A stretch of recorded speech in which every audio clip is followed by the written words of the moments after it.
Welcome to our final event during the Blavatnik Archive 20th anniversary program. I have to admit, did not even realize what an important day this is. Today marks an anniversary of Freedom Sunday, Freedom March of 1986, the largest gathering in Washington, D.C. That was lobbying on the behalf of Soviet Jewry. The remarkable thing about this event today is we have people here who were part of, who really, not just part of, who organized that movement, who led it, who were there, and we have people in this room on whose behalf and who were in the Soviet Union fighting for their own freedom in the USSR. So it is really a remarkable moment that we have gathered here. In addition, I'm really, really grateful to welcome, of course, all of you and established scholars in this room who've led this field and emerging scholars.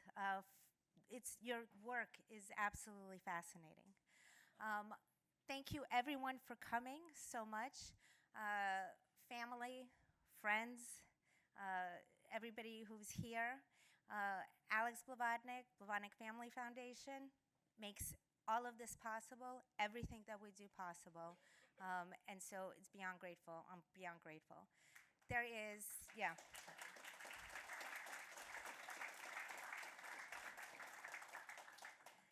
There's so much more, so many more I want to thank. I'm just going to shout out, of course, Aaron Kreisworth, Olga Greco, Natasha Smatrova, Natalia Smatrova, Brandon Schechter. It's a team. I have so much more to say about you, but I'll do that afterwards over toast. I think that'll be fun. And I don't want to, we have a big program ahead. I don't want to delay it. I'm going to actually start it with a very short video before I introduce, before the panel begins. If you could please play the video. I was involved in 1963 and 64 in the American Civil Rights Movement. Remember, the American Civil Rights Movement sparked tremendous interest in the student population, the nonviolent part. And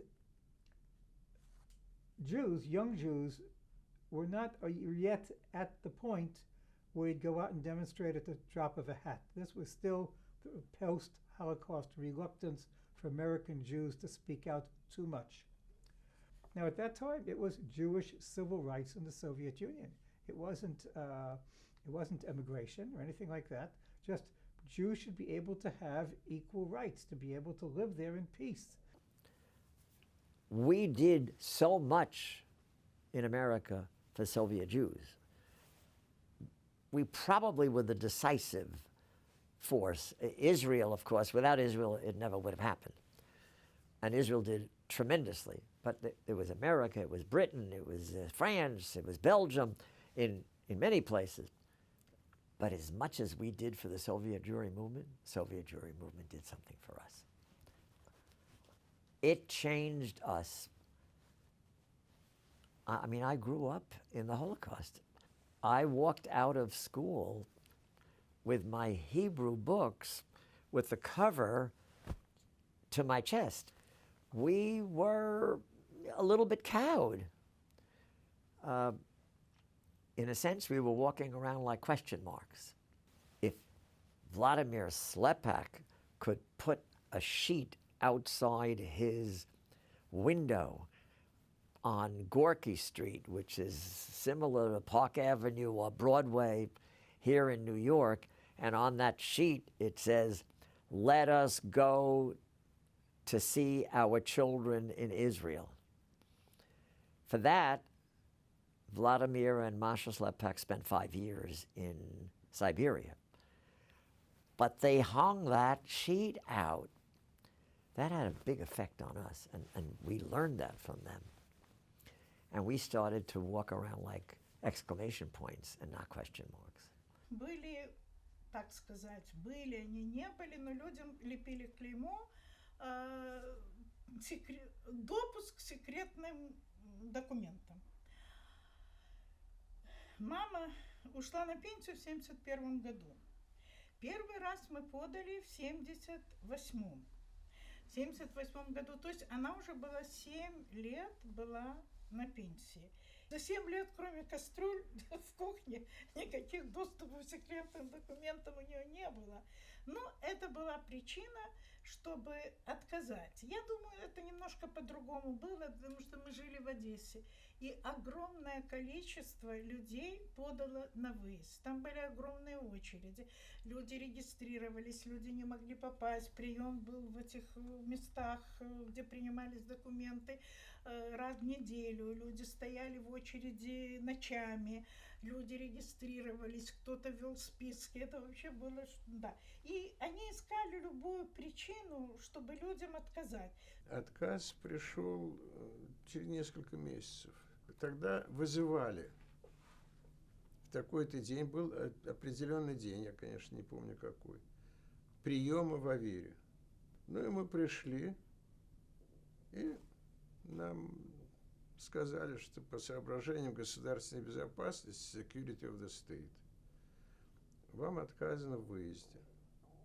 Ну, конечно, вопрос у нас был только один, а как долго вот этот security мы можем хранить, когда это кончится, это неизвестно. Это вот было самое трудное вообще во всей нашей отказной вот жизни. И для всех отказников никогда никто не знал, как долго тебя будут держать. Вот эта вот неопределенность, вот эта жизнь, полная uncertainty, это очень тяжело. I think it's such an important part of the story that they could round up all the refuseniks, like few thousand people, take them to the courtyard of the prison and shoot them, and nobody would say a word. The reason we did what we did, and we're allowed to do a lot of the things, yeah, they prosecuted us, they arrested us, but they didn't kill us, was because of the Soviet Jewry movement, which had become started as a very grass movement of housewives and students. This is how KGB always talked to us. You think that this домохозяйки и студенты недоношенные вас спасут, that this immature students will save you. But it started like literally in the kitchens of people, and somebody would go to Soviet Union and meet refuseniks and take names of people who wanted invitation to immigrate, of family reunification. In the beginning, I think both of us were the only women, we were the only two women that headed a Jewish organization. Right. There were no women heading a Jewish organization. But the Soviet Jewry leadership positions. People were really surprised to see us. And remember, we were very young. Yeah. We were in our early 20s. And Orthodox. Orthodox. I mean, we were just complete anomalies. It was a different time when many fewer women were working professionally.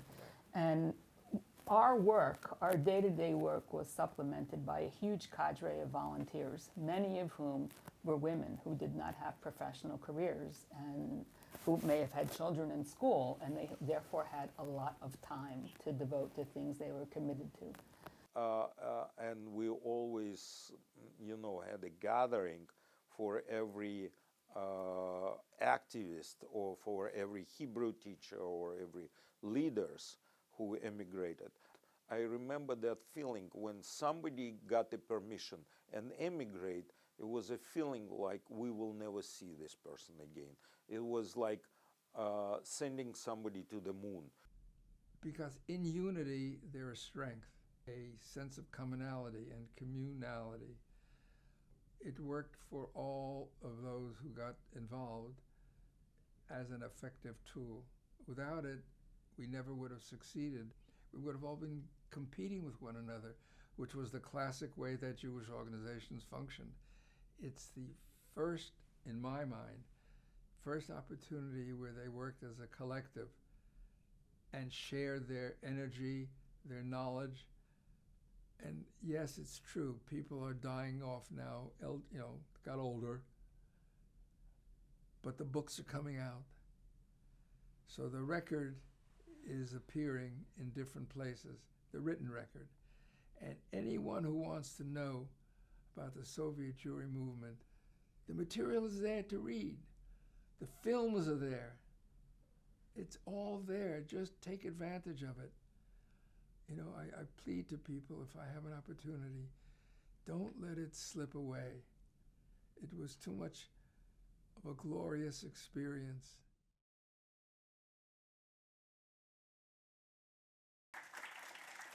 And I want to, obviously, especially as I talked about all of us being gathered, of course, we're very sad about those who are not with us. Susan, thank you so much for joining us today. And I am going to now turn it over, Brandon, for our first panel, the Roundtable. Brandon? And he'll introduce all the speakers. We're going to.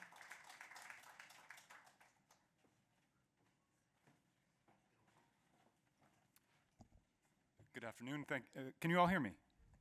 Good afternoon. Thank you so much for joining us. I am Brandon Schechter. I serve as the historian to the Blavatnik Archive. And it is my honor and privilege to introduce this group of distinguished and upcoming scholars and to interrogate them. These are people who have been part of the Refuseniks and Activists project from the very outset. They've helped shape the project in terms of the questions that we ask, the way that we go about collection. Basically, you know, we could not do this without these experts, just as we could not do this without the support of the Blavatnik family. And it is my honor to introduce in alphabetical order. Basically, I'm going to introduce everyone in the beginning, and I have a slate of questions that they will be responding to. So I'm going to, again, alphabetical order. Gennady Estraikh, please raise your hand so folks know who you are. Actually, probably everyone in this room knows who you are. He is Professor Emeritus in the Skirball Department of Hebrew and Judaic Studies at New York University. A Refusnik in the 1980s, he served as the editor of the Moscow Yiddish journal Sovetish Heimland from 1988 to 1991, and later worked at the Oxford Institute for Yiddish Studies and at the School of Oriental and African Studies at the University of London. His most recent books are Jews in the Soviet Union, A History After Stalin 1953 to 67, The History of Azerbaijan, Building a Soviet Jewish Homeland in Siberia, and Yiddish Literature Under Surveillance, The Case of Soviet Ukraine. Next in alphabetical order is Samuel Finkelman, who is the Mellon Assistant Professor of History and Jewish Studies at Vanderbilt University in Nashville, Tennessee. His research focuses on Jewish history after Stalin.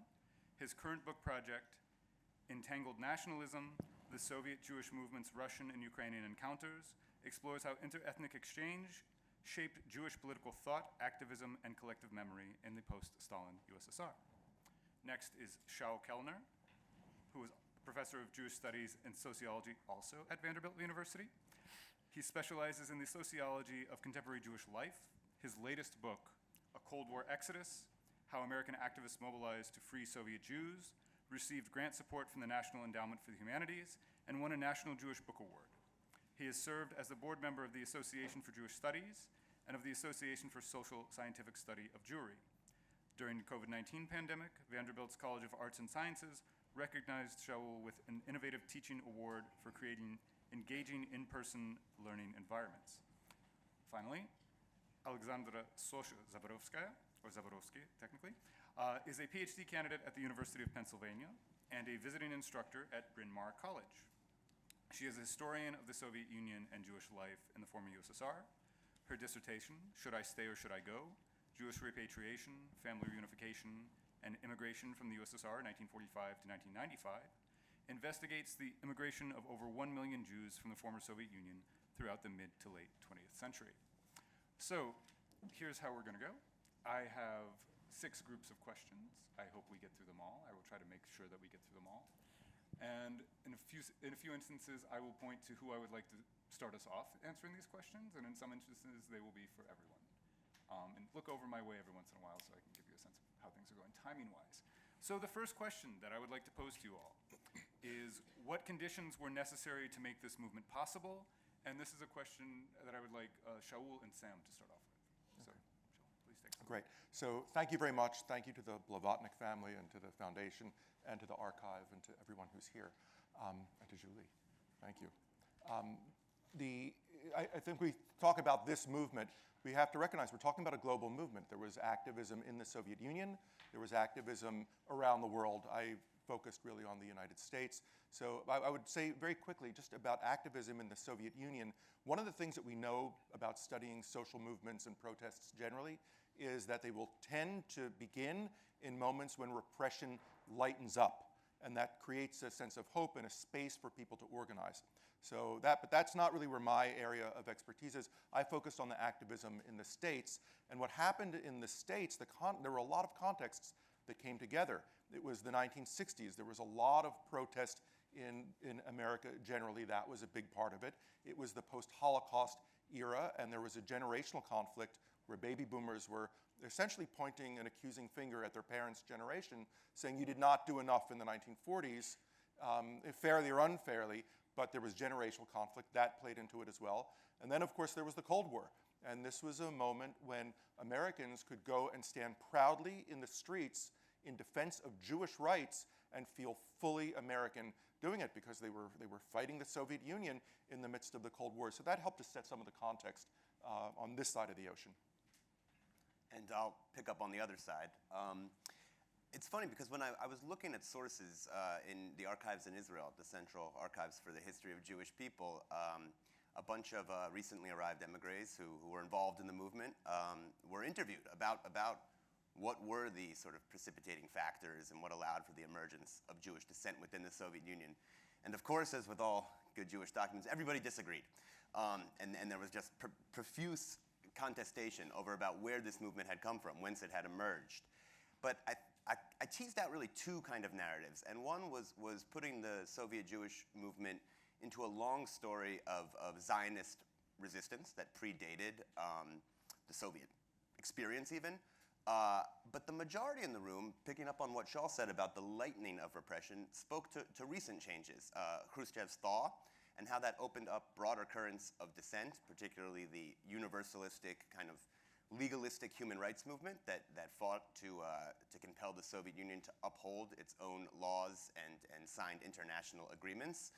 And you can see sort of in the 5-10 years following the emergence of this general human rights movement, the kind of fracturing of dissent into various different particularistic groups. And each individual obviously maintains a different relationship with both the universal movement on the one hand and their own particularistic concern, whether that be Jewish rights or the abuse of psychiatry or Ukrainian rights or Jehovah's Witness rights.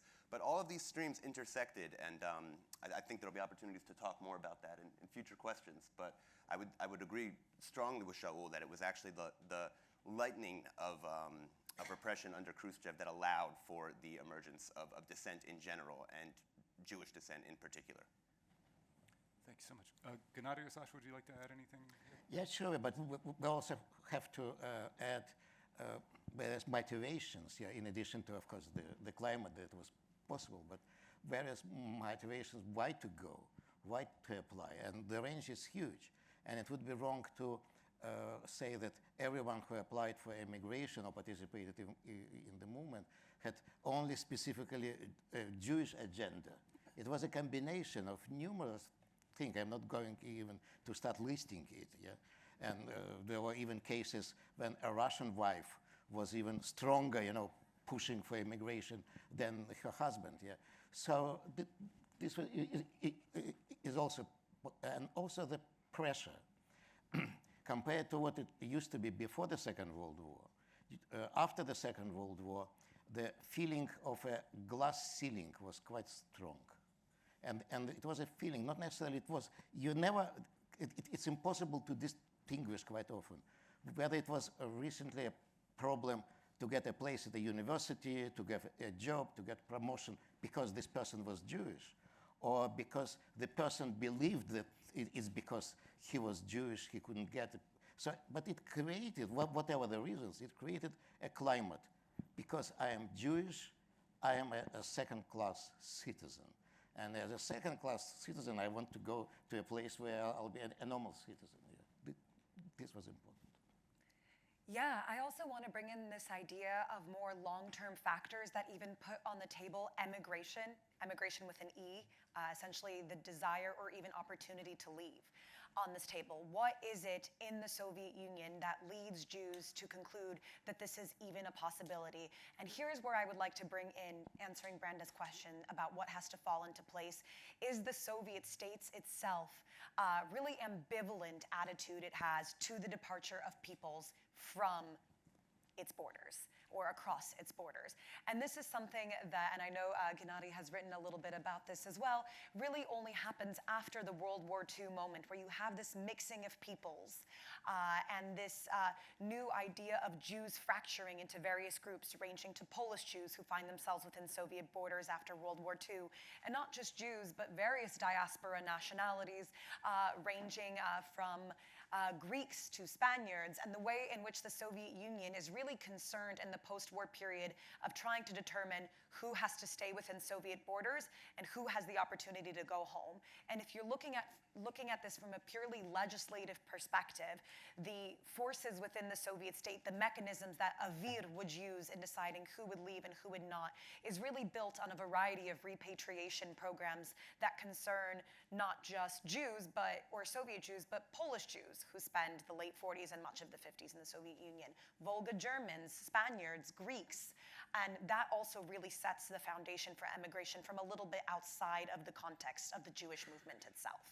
It's what puts emigration as a possibility of solutions to the various issues that have been discussed by the other speakers. All right, thank you. And moving on to our second question. What were some of the important connections between Refuseniks and other groups, both inside the Soviet Union and beyond its borders? And how do we know about these interactions? And I open this for everyone.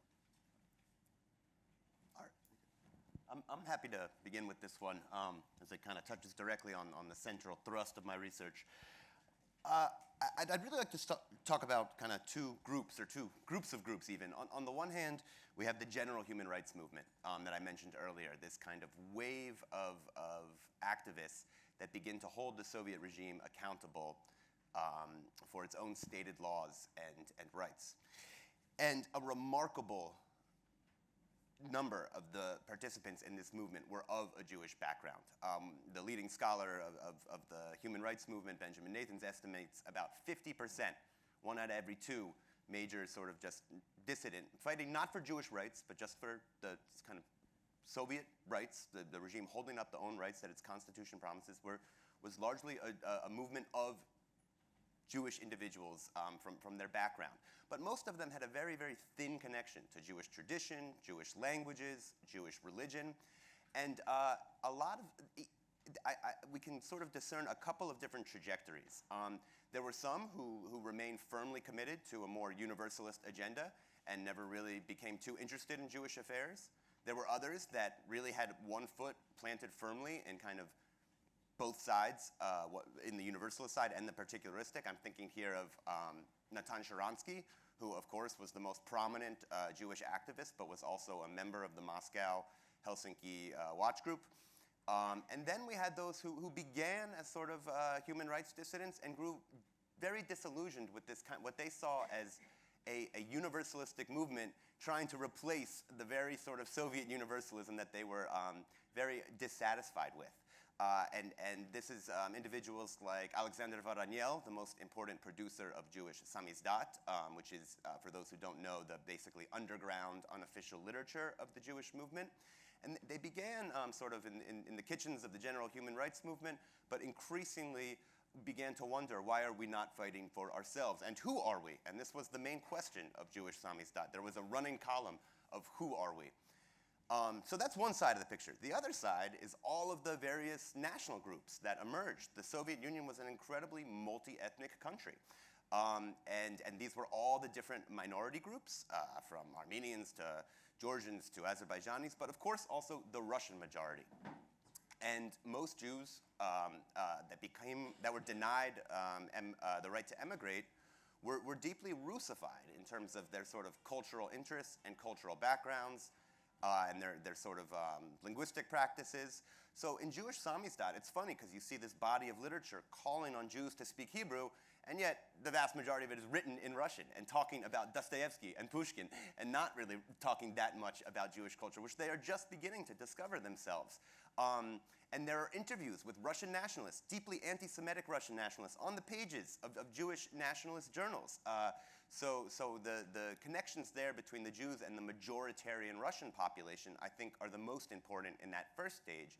And then my work argues that when many of these producers of Samizdat find themselves behind barbed wire in the camps, they increasingly encounter the representatives of other minority groups, particularly the Ukrainians. The Ukrainians are disproportionately sort of represented in the Gulag, and there Jews begin to see a lot of affinities and similarities between Jewish and Ukrainian and even Estonian and Lithuanian suffering. And there are some deep friendships and ties of solidarity that join Jewish and Ukrainian, but other minority activists together in camp protest activities and all kinds of joint Samizdat efforts. So yeah, I'll end there to give other people a chance to weigh in. Yeah. There are, of course, numerous aspects, but one of them is that Jews in the Soviet Union, statistically, was even incredibly better educated than the average population, and urbanized. It was a huge concentration in the 5 cities: Moscow, Leningrad, Kiev, Kharkov, and Odessa. It was, and as a result, many of them, if not the majority, belonged to the group that was generically known as intelligentsia. This intelligentsia, and I read quite a few memoirs in which these Jewish people, Soviet Jewish people, argued that, first of all, I am a member of the intelligentsia, and second, I am Jewish. So this intelligentsia was a separate, a kind of a subculture in which Jewish and non-Jewish people interacted, got married, whatever, hated each other, whatever. There were relations. And quite often it wasn't even clear, if you didn't know exactly who this person was, whether this person was Jewish or non-Jewish. Quite often it was presumed, oh, he has glasses and a hat and a tie or whatever, he is Jewish, whatever. So there was Jews weren't separated to a significant degree, linguistically, professionally, culturally. I'm not speaking about some specific groups of the Jewish population, but mainly they belong to this milieu that they would come together for a bottle of vodka or a cup of tea to celebrate the anniversary of the October Revolution or the New Year.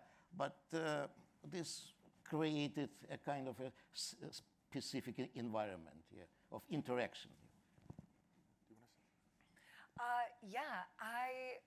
In terms of focusing on connections and networks, I want us to take us down to the everyday level of social history. And something that I have found to be quite important in my own research is, it's one category, but I'm going to divide it into 2. One is real family networks, and the second is imagined family networks.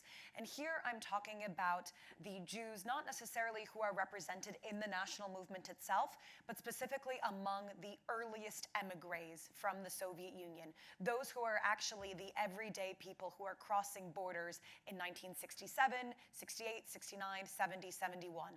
And these are largely Jews who are coming from the Baltics and Western Ukraine. And one of the arguments I want to make is these are folks who have genuinely encountered the Second World War and the immediate years after it as one of family, what is the word? Not unification, disunification, a scattering of their families. And when they are petitioning for family reunification with relatives in Israel, for many of them, it is not this imagined relationship with family that you will have from many of those in the Soviet intelligentsia that Gennady mentions later, where there are these fabricated or drawing on family mythological stories of what connection I might have in Israel or not, but these genuine divisions that are encountered during the Holocaust and the years immediately after. And I think that that is as a very important network that has not been explored in Soviet Jewish history. There are multiple archives that you can find here in the Center for Jewish History in New York, where American Jews, Jews living in Mandate Palestine, are trying to exchange letters with their family who are living in the Baltics and Western Ukraine, Western Belarus, and so on and so forth. So that's kind of one category of relationships that I think is very important to consider in thinking about what governs mobility, especially because in name, from the perspective of the Soviet state, this is a family reunification. In the way in which they're processing this emigration. And then I want to give another category, this imagined family network as a category. There are multiple almost self-mythologies that emerge among Soviet Jews of thinking about family members that they haven't actually kept in contact with. But this idea of, I had an uncle who left on the last boat out of Odessa in the 1910s, or perhaps a completely fabricated connection. Gennady can, I'm sure, tell stories about the ways in which people would try to devise some distant family relation that in their application to Avir they could claim, I'm reunifying with my mother's ex-husband's cousin who I simply must join in Israel. My family will not truly be unified until it is. And so I want us to think about these familial networks and the way in which they are embedded into this national movement more broadly in this everyday way in application to Avir, and also in oral histories, the way in which people try to fashion their own emigration stories. Often what you'll find is people really try to think about their earliest family members who departed in the 1910s, 20s, before they start telling their own stories. And when you bring it over to the States, you'll see networks and connections both in the Jewish American community, in the connections between Jewish Americans and Jews in the Soviet Union, and then connections between Jewish Americans and the other Americans who they're trying to get involved. So in the early 1960s, when the activism is first starting, it's a real challenge. Most American Jews are not really aware or paying attention to what's happening to Jews in the Soviet Union. And so the first activists who were taking this up, Jacob Birnbaum, Lou Rosenblum, and others, were trying to basically create a mass mobilization of American Jews. Because if American Jews were not going to stand up, there would be no way to get the US government on board or to get other allies. And Jews alone couldn't fight this. They needed to do this with allies. And so what happens is, and this, from when I teach this to my undergraduates today, they're amazed that there was this moment in America and a cause in American life that unified people. Democrats and Republicans agreed on this, and you were bringing together the labor movement, the churches, the civil rights activists, business, all were coming on board, and that really was the work of activists who were building their networks out and making this happen. So then what happens in the 1960s, if you would speak to any of the Jews here who were engaged in this cause, okay, name a Jew in the Soviet Union, they wouldn't have known. And it was only really in the 1970s when activists in the States and activists and Refuseniks in the Soviet Union began to recognize each other, know each other, coordinate with each other through telephone, through travel, and the like. And they really built this into a global movement with a transnational network that coordinated on both sides of the Iron Curtain. Thank you very much. Moving on to our next question. How did Refuseniks survive during the period of refusal?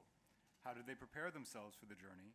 What aspects of the Soviet system made this difficult, or conversely left possibilities to squeak by? We'll start off with Gennady and Sasha. And then yeah, it's, the moment of deciding to apply, even before applying, a person would find himself, herself, themselves in a different culture, in a different space. It is, they had to collect various documents, and not simply documents, but it also included relations. First of all, family relations. It was important to get permissions from the parents. It was even harder if those who planned to apply had ex-wives, ex-husbands, and children there, how to arrange the financial issues or whatever. And sometimes it was not even financial, but if there was bad blood between these two, then what we call it in English avtsiloches, in spite. No, I'm not going to allow it to happen. Then it was important to have relations. For example, you live in a co-op apartment, yes? So you had to get a paper from the chairman of the co-op. Even harder with your job. You couldn't apply without a letter from the place of your employment. So it was quite often a bargain. Okay, you resign, and we give you a letter. Or if you don't resign, we don't give you a letter. Of course, it depended on many factors. It depended on the nature of employment. It depended on people, yes, and people were more understanding and so on. People would also find themselves in a culture of rumors. It was mentioned in one of that it was uncertainty. People had no idea how it operated, when, what, whatever. People would bring all these valuable documents, submit, and without any piece of acknowledgement, we would go back and waiting. Some people, I know from my experience, I still have this, I am attached to the post box. I have to check it. I have to check it even, so decades later. And so this was important. It was important to get, to find a link, how to get an invitation from Israel. You couldn't apply without, and what Sasha mentioned, it, to find a relationship or invent a relationship here, somehow to fill this document. Then preparation, many details. What kind of suitcases to buy? Where to get matryoshkas? Where to get, it was allowed a camera. Some people were quite well established, had a dacha, had a co-op apartment or some money or whatever, but finally they would be allowed, if allowed, to live only, if I'm not wrong, with $70, yeah? So you couldn't translate an apartment into $70, yeah? So what to do with money? What to do with the library? I already mentioned the intelligentsias. It was important to read or not to read the books, but to have shelves of full collections of Émile Zola and so on. So what to do with this Émile Zola? To take Brighton Beach mountains of Zola, yeah. And so how to get it out? How to get permission? So it was numerous headaches. In addition, what to do professionally? Because refuseniks were divided into two categories. Categories who had a chance to keep their jobs and who didn't have a chance. How to keep your head still functioning. So it is a story, we don't have time now, of creating quite often various professional groups. Some people would turn to religion. Some people would turn to learning language. To getting a driving license, yeah, because it was important, English, whatever. So it was a very busy time, and most importantly, maybe, to navigate in new parameters of relations with your friends. People had to be ready to have friends who would become former friends, somehow distancing, yeah, sometimes relations. Also, colleagues, what kind of so it was quite busy and challenging, and not everyone, of course, was ready to do this or was able even to do this due to family or whatever situations. Yes, picking up where Gennady left off, I really want to emphasize the way in which being an Abkhaznik, a refusnik, threw one into a very bureaucratically and socially estranged space. Gennady mentioned some of these social elements. I wanted to talk a little bit more about these bureaucratic elements and the way in which various facets of everyday life become that much more bureaucratically difficult. Especially, for example, if you were not able to keep your job. It is not on the legal plane of possibility to not be employed in the Soviet Union, which already puts one in a legal precarious position. And then there comes conflicts such as the acquisition of funds. And there are various creative and innovative ways in which refuseniks Refuseniks approach this in engaging in almost small forms of private innovation, ranging from tutoring to chess games, in which one would be charged to play, which was a discussion that emerged earlier today, but specifically in a way drawing on one's intelligentsia identity in this very process, specifically this idea of learning. And in fact, among Refuseniks, there emerged various groups, as Gennady mentioned, such as and this overlaps with the Jewish national movement as well, of the kulturniki and politiki. So are we going to focus on the more cultural elements of this movement in our newly found spare time that is filled with agony, but spare time nonetheless? Or will it be more on political questions and political questions that we need to resolve? The other thing that I think is very important to mention when it comes to Refuseniks is the way in which this also presented opportunities for building connections with the American Soviet Jewry movement, almost on this everyday granular level. For example, if you go to the Western Reserve Historical Society in Cleveland, Ohio today, there are hours and hours of record phone calls between Refuseniks and representatives of the American Soviet Jewry movement, where you can kind of see how in this process of waiting, these networks are strengthened as things like drop-offs of books are negotiated, the exchange of packages are negotiated, dinners, trips, and so on and so forth. But I probably should let Shaul talk a little bit more about that. I'll pick up on it. Yeah. One of the amazing things to understand is that in the files of American Soviet Jewry organizations there are files on tens of thousands of individual Refuseniks and Refusnik families. And in the files are medical histories and the legal histories and the request for what type of support they want. And all this stuff was being used to coordinate networks of aid that in a time where you would think, oh, it's impossible. How are you going to get all these materials into the Soviet Union from the US?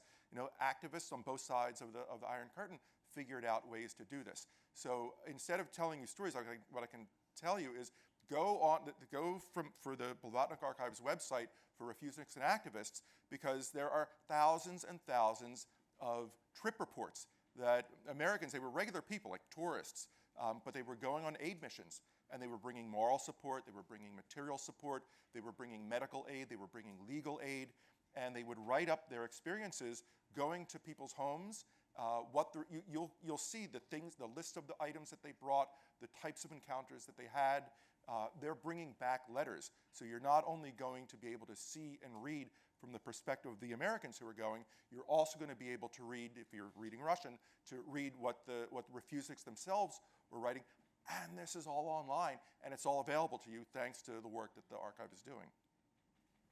Yeah, and I'll just briefly add that Samizdat itself, I think, is the most vibrant and sort of richest written legacy production of the movement itself. And you can see, just picking up on Sasha's point about spare time, how waiting for years and years in refusal, when you compare Jewish Samizdat to other bodies of Samizdat, it really is distinguished by its deep engagement and consideration with the seemingly most esoteric intellectual themes, whether that be semiotics of Kabbalah or the history of the Decembrist movement or Heinrich Heine's poetry. And you can see just the labor of love and the kind of internal emigration, the going into the kitchen and sitting up all night to read and type and to consume ideas and to gather in seminars to discuss these ideas, that I think was a major sort of sustenance for the movement. Now, many push back and say, well, how many people wrote Samizdat? How many held it?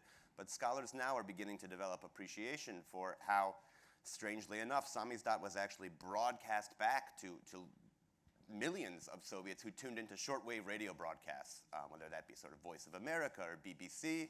And radio, too, was not only sort of news from abroad, but strangely enough, news from home, but news that you couldn't get unless you tuned into the radio. All right, thank you. Our next question is open to everyone. How did Refuseniks see themselves, and how were they perceived by the activists who mobilized on their behalf? How did Refuseniks and activists perceive each other? And what are some of the range of attitudes that are available? And I do ask everybody, we should be a little brief with so we can get all the way through the end, but I open to everyone. Oh, me? Oh. Why don't you start? What's really interesting is I'm not actually quite sure where to start with this one because I'm not sure whose perspective to start from. So I will emphasize two. The first is of the average Soviet Jew. How do they view refuseniks? Those who might not have been refused themselves, but as Sam mentioned a little bit earlier, even if one was not directly involved in the Jewish national movement or a refusenik, one could tune in through a shortwave radio to learn about various tips and tricks, so to speak, of navigating the Oviet process. Whether those tips and tricks actually worked in this black hole bureaucracy is another question, but there is this idea that the everyday Soviet Jew is learning from refuseniks, either about themselves or about the immigration process. I'm also, I might get a little bit controversial here, but I've been thinking a lot about the relationships of Soviet Jews and American Jews and the way in which we actually kind of see this tension between Soviet Jews and American Jews that is really exemplified in anekdote. So there is this classic anecdote of how does an intelligent Jew speak to a stupid Jew? By telephone to the West. And the ways in which, in the midst of, and this is what I meant where I'll get a little bit controversial, but what I'm trying to say in the ways in which participation in the refusenik movement actually challenged these various stereotypes that Soviet Jews and American Jews had developed about one another, and how these everyday interactions change that. And the actual last thing I'll say, and I know I was told to speed it up, is I want to talk a little bit about how the Soviet state perceives refuseniks. Because I think that we have two ships passing in the night here, where refuseniks often frame their emigration as a right, something that all humans deserve, and the Soviet state frames it as a privilege, not something that everybody gets. And there's this mismatch in language, I would argue, in perceptions of what refuseniks are fighting for from the Soviet state and what they see themselves as fighting for. Yeah, and it's not just the state, but other dissident groups who perceive the Jewish partial right. Of course, there are many waiting in refusal, but the vast majority of exit visa petitioners are allowed to emigrate. And other groups, the Ukrainians, the Baltic nationalists, the Lithuanians, they see this, they're jealous of this. And you would think that the Jews sort of writing in their memoirs would kind of have a sort of defensiveness against this jealousness and say, no, we are actually dealing with a remarkably sort of higher level of discrimination here. But instead, they take it as a point of pride. And they say, Israel, a country that exists beyond Soviet borders, serves not only as sort of our great hope, but the hope of all the sort of peoples imprisoned in the sort of proverbial Soviet prison house of nations, which is how various national groups perceived the Soviet Union, whether we share their view or not. In 1968, now we can read in a declassified document compiled by CIA, it is written that on the average, a Soviet Jewish person has the highest income in the Soviet Union compared to the others. It's number one. Number two, there was an anecdote. You started with the anecdote. There was an anecdote that someone is shouting at a house into the window, Ivan, Ivan, and finally a Jewish woman answered, for God's sake, it is a co-op house. What kind of an Ivan can live here? Yes. So it was considered that, of course, it's an anecdote and CIA or whatever, but on the average, it was the perception was in the population that Jews lived better. And as a result, it was a widespread feeling of they couldn't understand why a colleague, why a neighbor would apply for immigration. If they live, if they have a dacha, they have a car, they have something else, it was quite common. I also came across such cases when there was feeling, I respect this guy, that they were brave enough to apply. There were also people who disliked it completely, who spelled it out, yeah, and were happy to spell it out. So it was a very mixed feeling. Also inside the Jewish community, it was very mixed. Some Jews were unhappy that their colleague applied for immigration because it made their position more vulnerable. So this was also quite common. Sometimes it was easier to apply for immigration if your boss was not Jewish, yeah, or whatever. So it was mixed, but it created actually also a separate subculture of relations with. The final that I want to say that I believe that quite a few refuseniks, maybe many of the refuseniks, and maybe the majority, had also a feeling of freedom. I don't have to perform. I don't have to play to the gallery or to the whatever party slogans. It is open. I am what I am. I have applied for immigration. Yeah.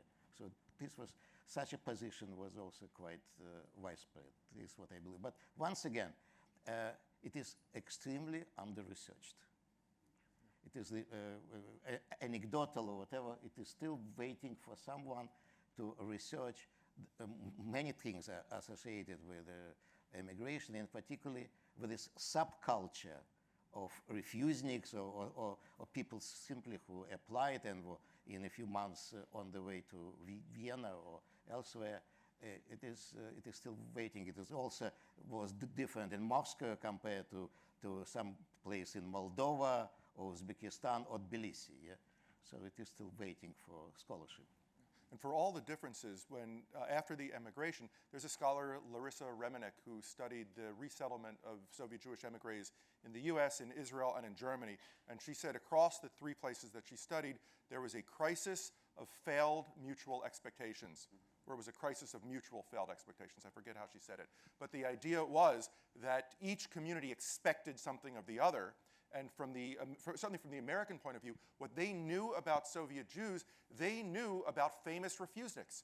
And so they assumed that the Soviet Jewish emigres who were moving next door to them were just like the Slipaks or Sharonskys or such. And they're discovering, no, these are regular people. They might not have even been in refusal.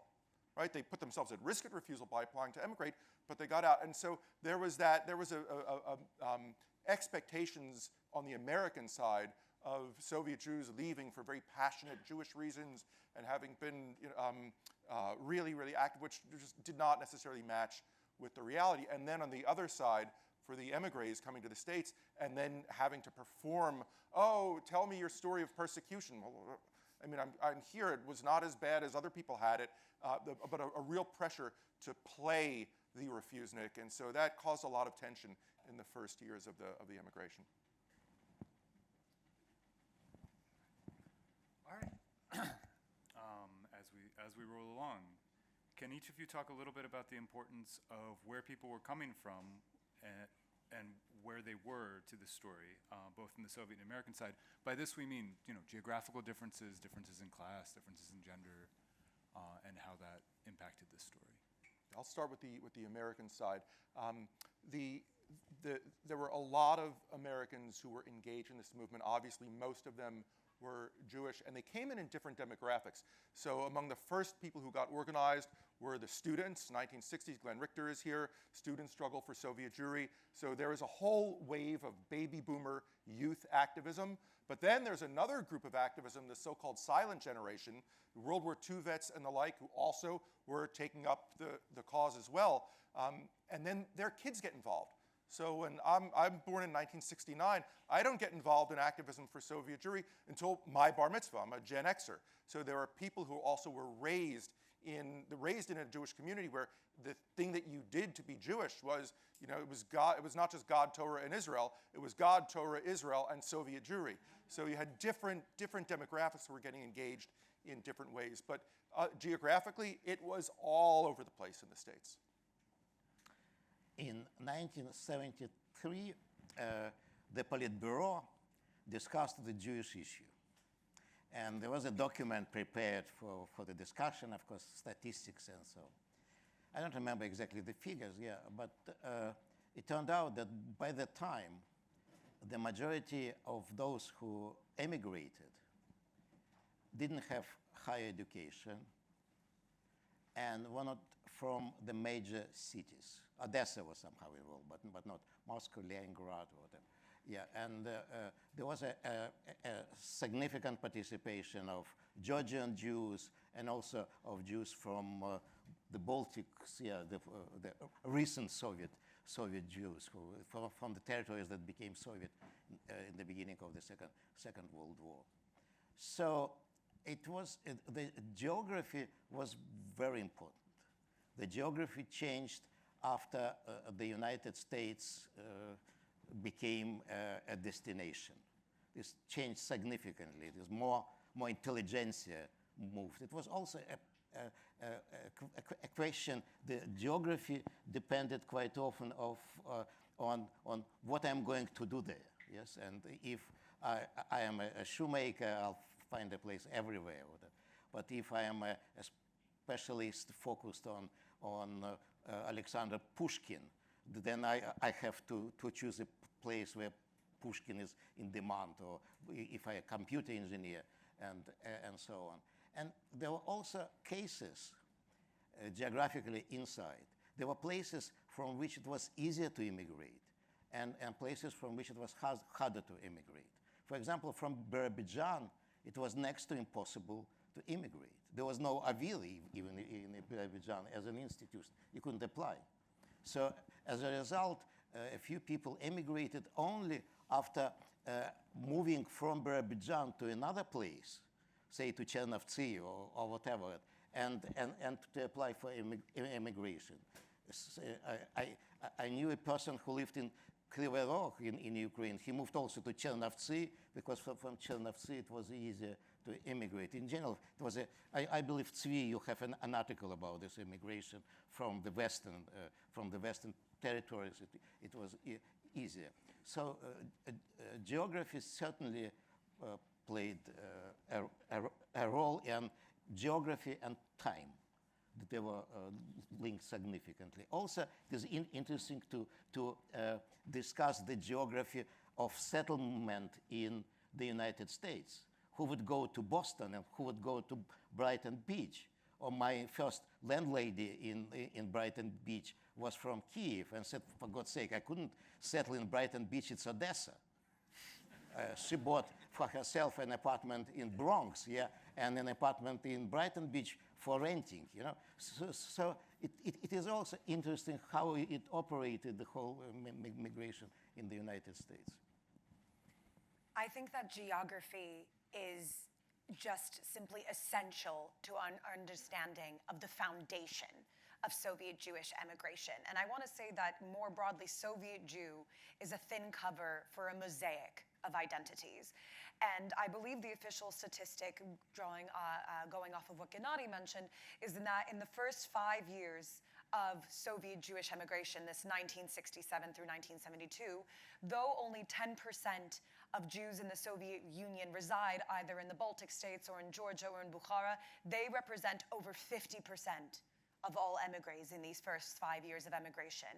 And these emigrations should be seen as a series of overlapping emigrations, and that not everyone is departing for the same reasons.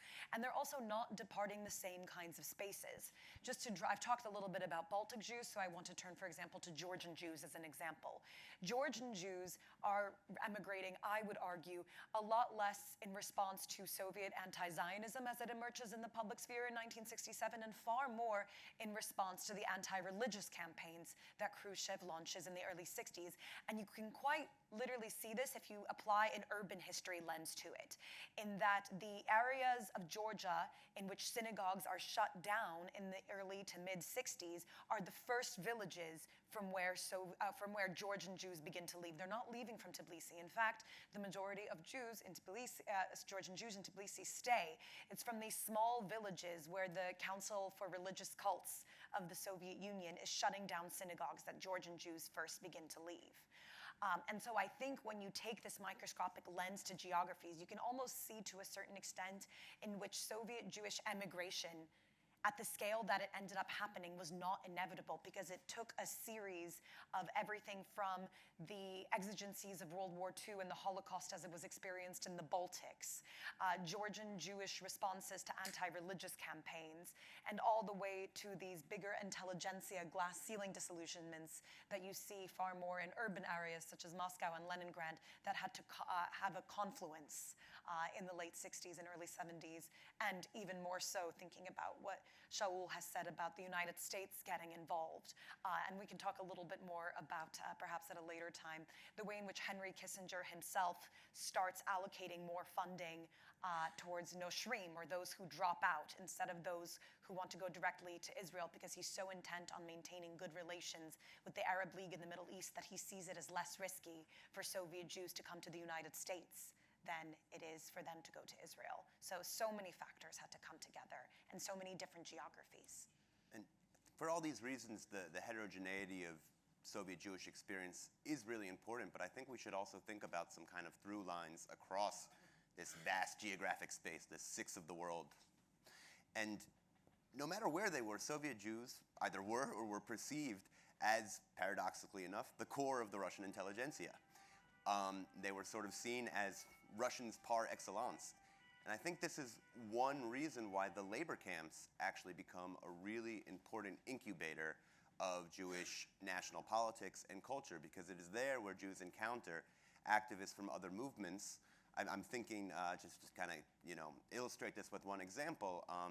One Leningrad, totally Russified writer and historian, Mikhail Hefetz, not much engagement with the Jewish question.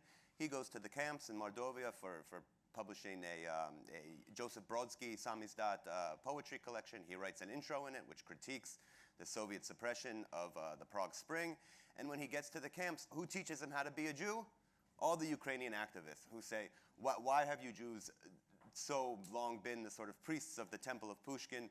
Why don't you kind of embrace your own national identity? And he looks at the kind of religious and national models set by these other groups and says, yeah, that's right. I have to sort of recover some primordial identity that I never even really knew I had. And now the last duo of questions that touch on triumph and tragedy. What do you think are the most important legacies of the Free Soviet Jewry movement? And why do you think it has been largely forgotten outside of participants and scholars? And I invite everyone to respond. I would say that Soviet Jewish emigration has a lot to contribute in that it illustrates the tensions with which we regard the freedom of mobility today. In that, especially Soviet refuseniks, I think we're very caught between this idea of emigration as a human right or as a national right, an individual right for every individual to get to choose where they live, or a national right of every nation should have the opportunity to live in their assigned nation state. And there were times when this came into conflict. And I think these very conflicts exist to this very day as we think about what is a right and what is a privilege when it comes to mobility. Is emigration a right, but immigration a privilege? Or vice versa, is emigration a privilege, as the Soviet Union would claim, but immigration is a right? Anyone can come in. And I think the refuseniks were one of the first groups of people to ask this question on a very international level and try to parse with the mechanics of it. One of the most illustrative examples I can think of is, as much as refuseniks were unequivocal about the right to leave, when the Israeli government starts really emphasizing that Soviet Jews should only be immigrating to Israel, I'm thinking of like Vladimir Slepak, for example, publishes this very long piece about how Soviet Jews have to have a right in deciding whether to leave, but also a right of where to go.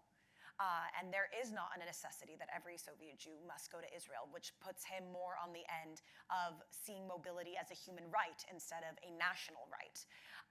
And I think this is just an incredibly interesting question that refuseniks were one of the first to ask and try to parse the mechanics of. I think Soviet Union was a very strange place. We were talking earlier today, gathering with some of the amazing activists in this room, and we were bemoaning that students of today don't know anything about major names in the movement, whether that's Sharansky or Ida Nudel.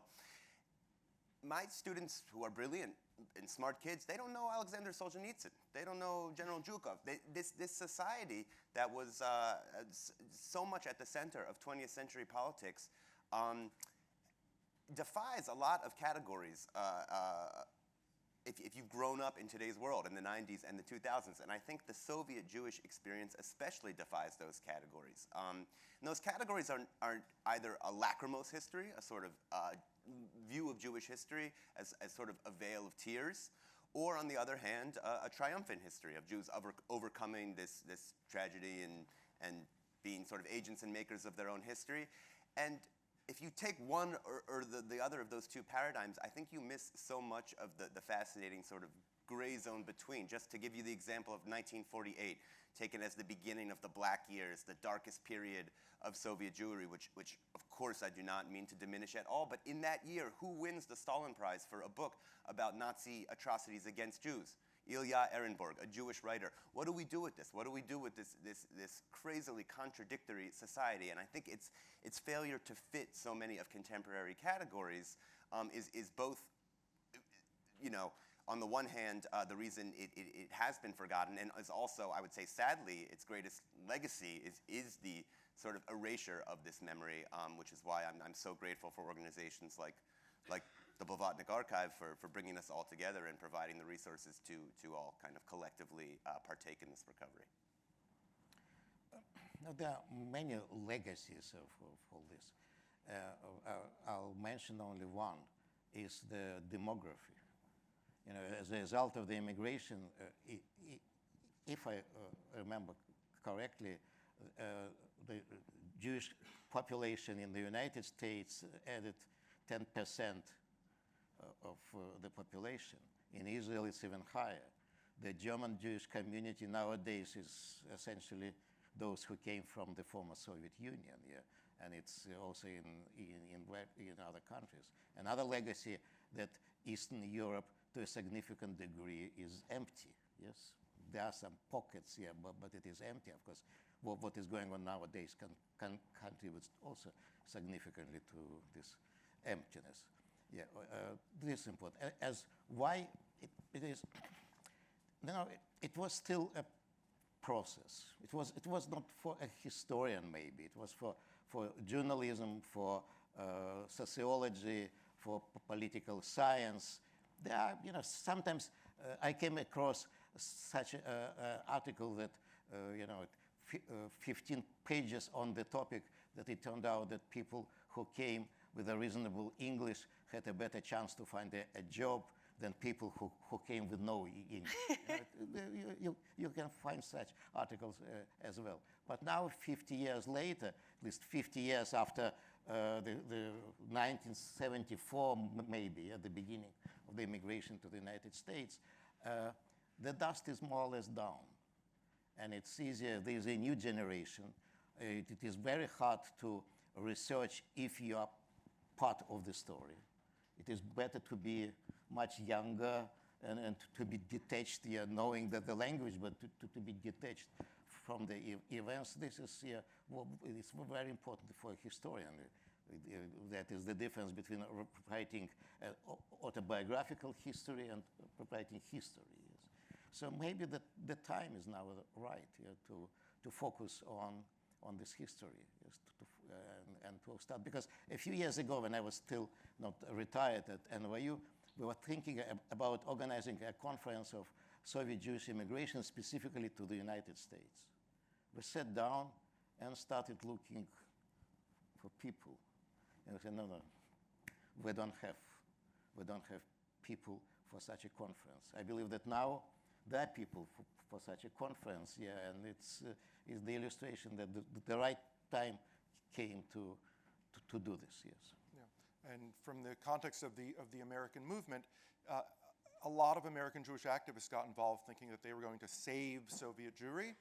And one of the things that they learned in the process was that they had a lot of work to do in their own communities about Jewish literacy and Jewish pride and the like. So that really did, in a moment when when American Jews were very worried about assimilation, it helped to reinfuse a sense of identity. And then, from the other perspective, most American Jews who will trace their ancestry back to Tsarist Russia or pre-Soviet eras and places will think about the ways in which Jews, the ways that Jews catch it is usually coming from racists who are anti-Semites. But we have a very large population here whose main model of having experienced anti-Jewishness has come from a Soviet anti-Zionism. And I think that that Soviet Jewish emigres here and their kids and their grandkids are probably the best positioned to explain to the other American Jews like what they're beginning to experience here in the States. And I don't know if Isabella Zborovsky's in the room, but she just wrote a brilliant book that is helping to make that translation. And it's not a surprise that it's someone who is Soviet born who is able to make those links and explain that. Because most Americans who were born here and had no Soviet experience have no knowledge of Soviet anti-Zionism now because it had been forgotten. But the ones who experienced it, you didn't forget, and your kids know about it. And so I think the legacy is also what we're going to be seeing in terms of how Jews are going to be standing up for themselves and fighting back against the difficulties that we're facing here now. Well, on that note of hope, let us thank our panelists. It is my honor and privilege again to introduce Alex Blavatnik. Mr. Blavatnik is Deputy Chairman of Axis Industries, a privately held New York-based industrial group with long-term diversified holdings worldwide. A 1993 graduate of Columbia Business School, Mr. Blavatnik joined Axis Industries in 1996 to help maintain the company's growing activities. Mr. Blavatnik serves as a director of various companies in the Axis Global portfolio. And in addition, Mr. Blavatnik is engaged in the Blavatnik Family Foundation, making everything we do possible, and in numerous philanthropic pursuits. He also sits on the boards of several educational and charitable institutions.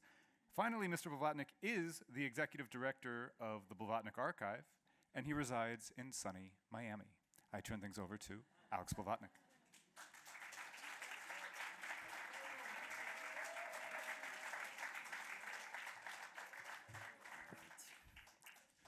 It is a very bright light.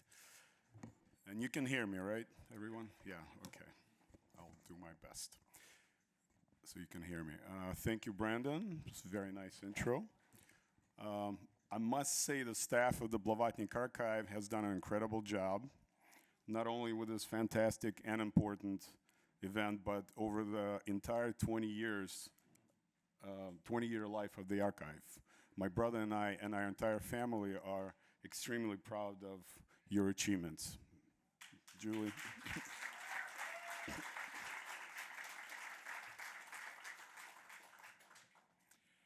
And of course, I would like to express my gratitude not only on behalf of myself and my family, but also on behalf of every Soviet Jew who many present today helped in reaching freedom.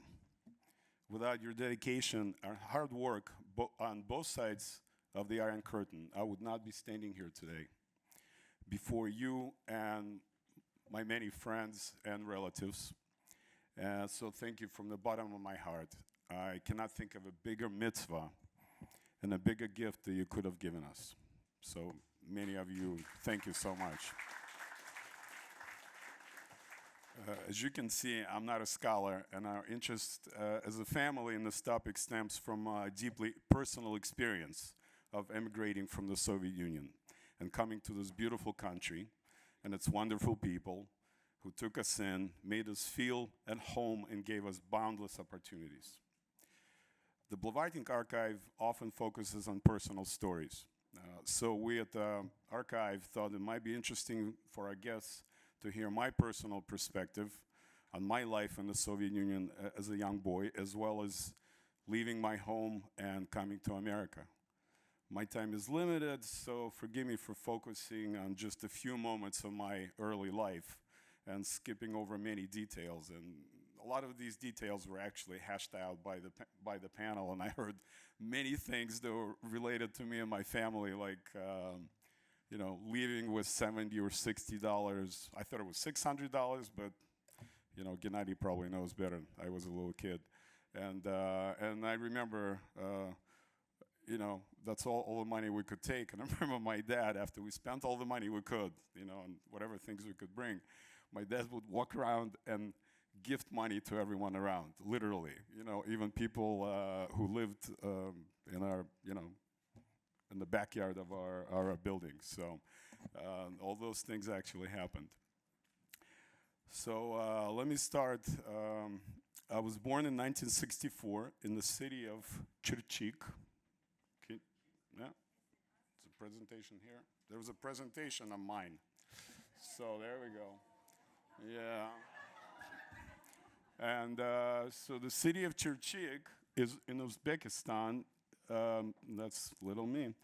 And which was then part of the Soviet Union. It's still, Chirchik is still a small industrial town about an hour from Tashkent, from the capital. How I came to be born in Chirchik, of all the places, is best explained by my parents being Jewish in the USSR. My parents, Larisa and Valentin, were born in Soviet Ukraine, and upon graduating from an institute in Odessa, I'm skipping over their lives quite a bit, with an electrical engineering degree, to the horror of my grandma, my Jewish grandma, I have to say, my mom was assigned to work at a factory in Chirchik. It was very common for undesired minorities to be posted in undesirable places, where qualified labor shortage was quite severe. My dad graduated from a university in Kazan with an applied chemistry degree, and as a Jew, had a hard time finding his dream job of running an industrial chemical lab. Finally, he found it in Chirchik. Ironically, Chirchik proved to be a very good place to find a Jewish spouse. And, and my parents were married in 1956. Soon they had my brother Len, and I followed seven years later. When I was 1, my dad's boss, who was Russian and a Communist Party member, pulled a few strings and was able to relocate his family and several other families of his co-workers, including Jewish and German families, to the city of Yaroslavl. Yeah, next, there we go. Which is in central Russia, about 4 hours northwest of Moscow. And if you can see Yaroslavl. That's my mom and my dad and my brother. I think there was a kayak expedition. Maybe on the Volga River, probably not, probably a smaller river around. So both parents taught at a local institute, and I suppose I lived a typical life as a Soviet boy, you know, from a family like ours. I knew we were Jewish, but honestly, it didn't mean much to me until I got older. We didn't have religion in our lives. We didn't keep kosher. We didn't observe Shabbat. We didn't celebrate Jewish holidays. Frankly, I didn't even know what those things were. I'm sure a few generations back, my family kept religious Jewish tradition, but by the time I was born, we were Soviet people. And educated Soviet people, as far as I knew, simply were not religious. Besides gefilte fish, I'm not even sure if we had anything really Jewish in our household. Besides Jewish life in Yaroslavl barely existed. This was not one of those major centers of Jewish life that the panel alluded to. All the Jewish people in Yaroslavl, we knew all of them, and some of them were our friends, and that was it. My parents, though, always let me know that we were Jewish, and that Jewish people were good, and we were good people. And that was the extent of it. That's what I knew. Yet despite all that, I always knew in the back of my mind that we were somehow different. And as I got older, maybe around 12, I started feeling it more and more, and mostly in a negative way.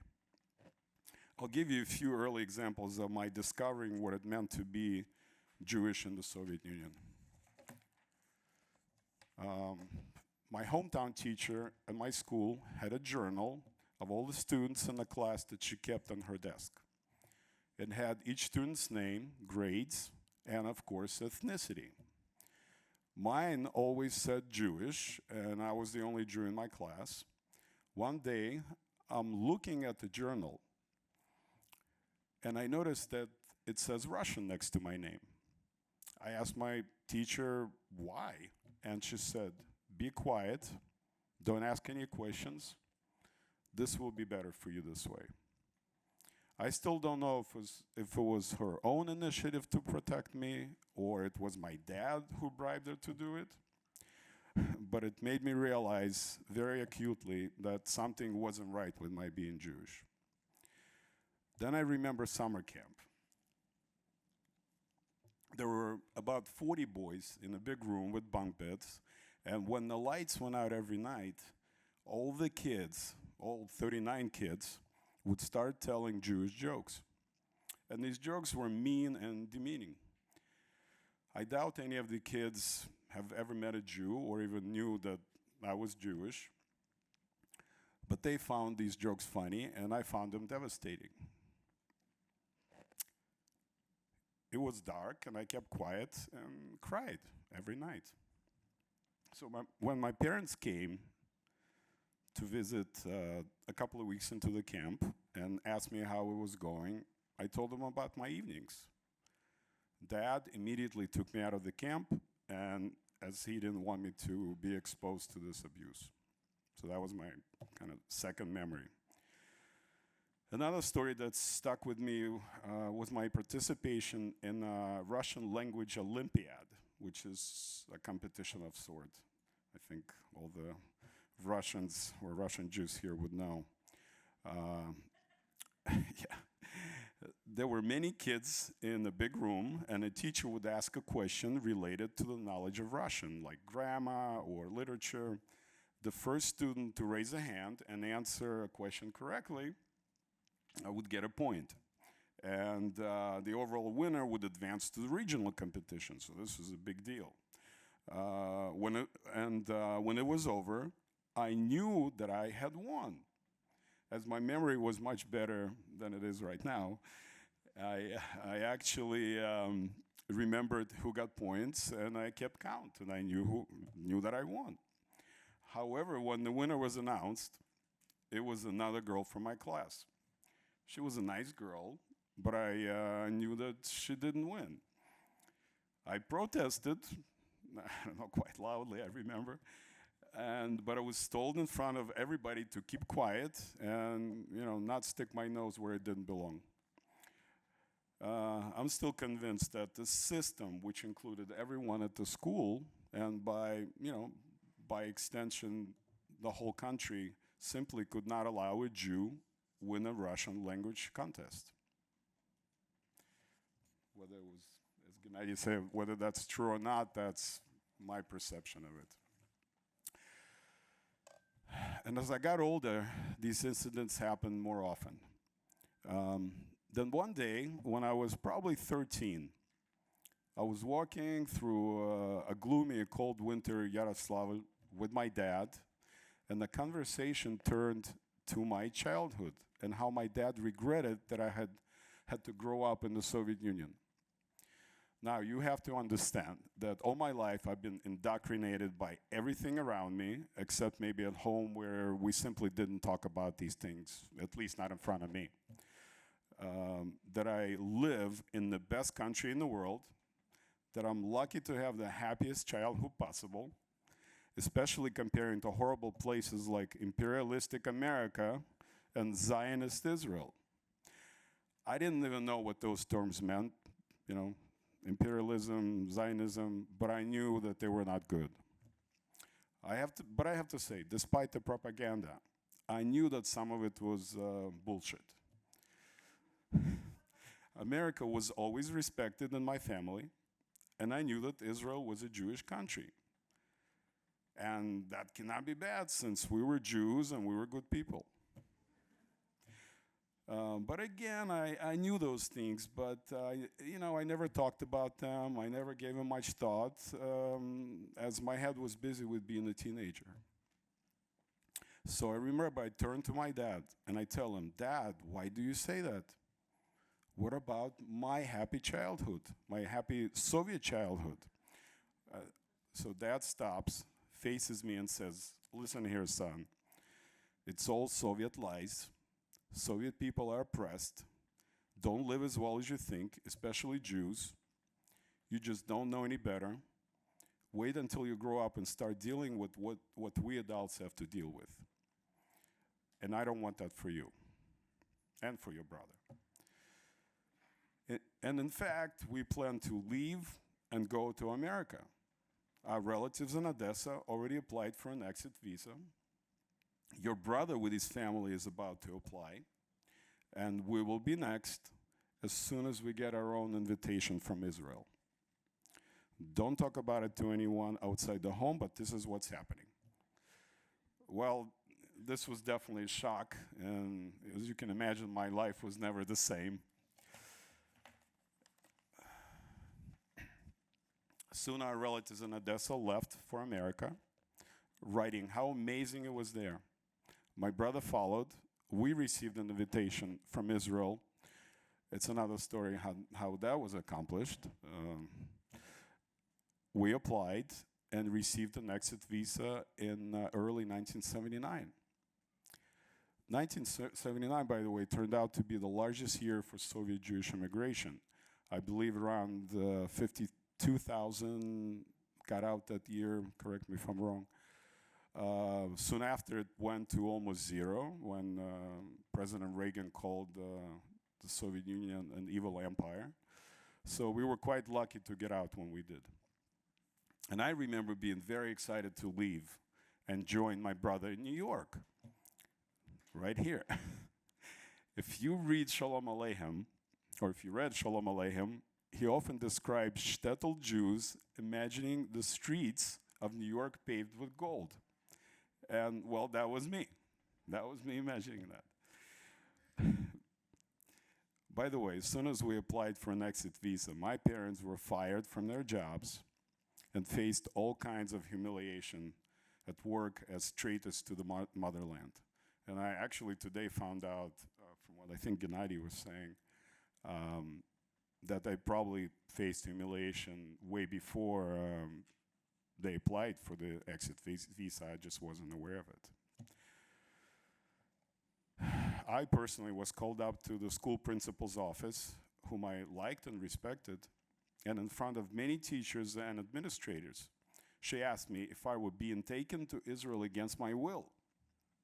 I replied, of course not, and she sent me home. I told my dad what happened, and my dad, who never once in his life let me stay home from school unless I was near death, told me to stay home until we left for America. And I obviously didn't argue. Interestingly, my mom ran into the school principal on the street one day, and the principal apologized to my mom for treating me like this. Said she had no choice, and if she were a Jew, she'd gladly go to Israel herself. So on May 8th, 1979, we flew on Aeroflot from Moscow to Vienna. Next slide. Sorry, that is Vienna. And this is our family. It was me, my mom, my brother left by then, and my mom's parents. We were at the airport in Vienna after crossing the passport control in Vienna. This is actually our exit visa. That's my dad and me, and because I was not of age, I was included with my dad. So that's a little history.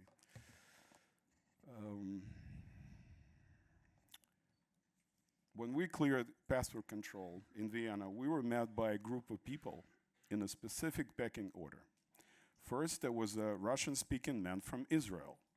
He smiled broadly and said, "Welcome to the free world. Come with me because, of course, you're going to Israel." I can see people nodding that it happened to you as well.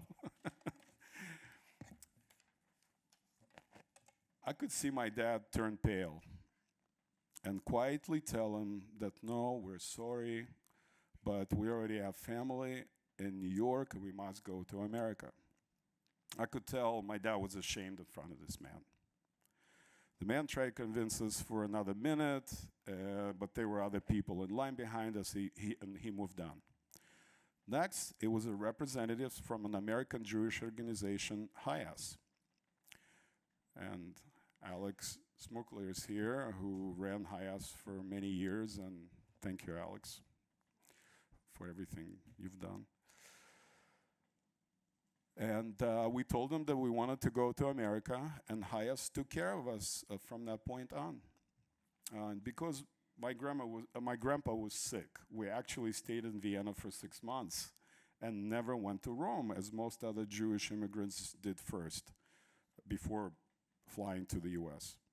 So while in Vienna, I had a great time not going to school, exploring this beautiful city. I was 14, and I turned 15 that summer as well. I quickly picked up Austrian German, and when my parents would go to the flea markets to sell various tchotchkes that we brought with us, like Soviet cameras, Russian nested dolls and scarves, all kinds of stuff like that, I was the one to haggle with the buyers, and every time I made a sale, I'd get a few shillings that I would strictly use to buy ice cream.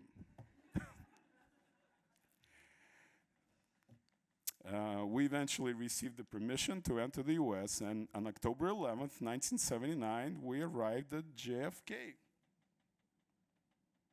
Here we are. That's our family met us at JFK. So these are all the relatives who left before us, the relatives from Odessa, my brother's family. They met us at JFK, and you can kind of see me, I think.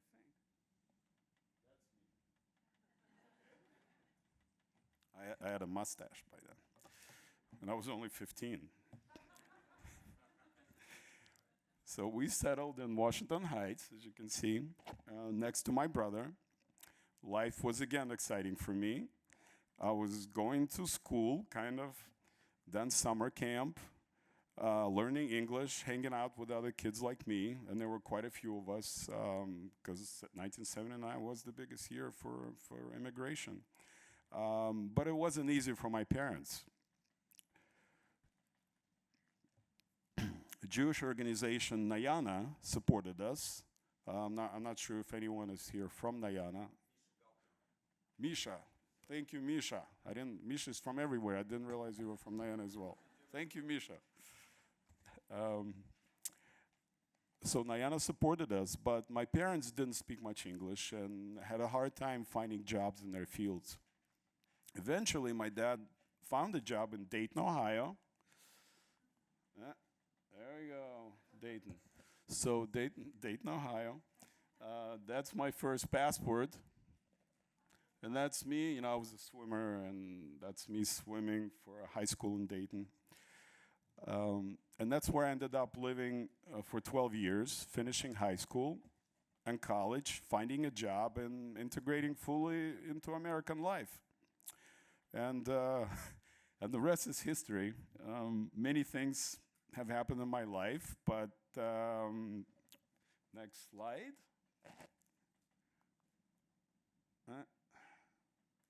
Next slide. Yes. But this is my greatest achievement. My daughters, Anna and Mia, were also here today.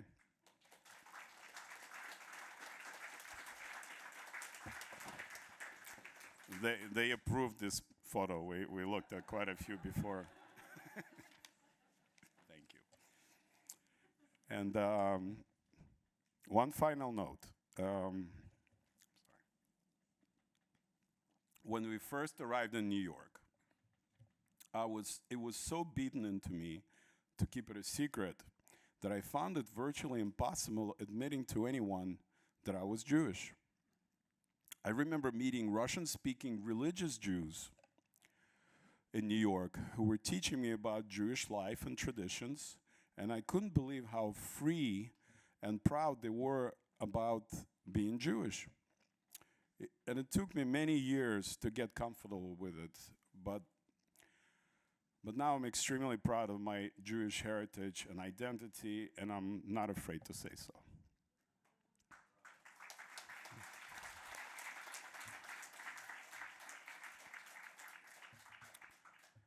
And for that, once again, I want to thank many people in this room who made it possible. Thank you. Well, thank you for listening.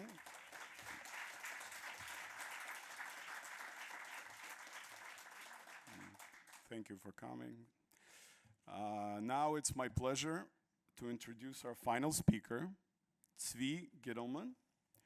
His biography as a scholar, an author, and a teacher is unparalleled. Rather than read all the titles of his work, we decided to turn to one of his former students, an esteemed scholar in her own right, to help us introduce Professor Gitelman. I'm quoting Anna Sternschis from University of Toronto.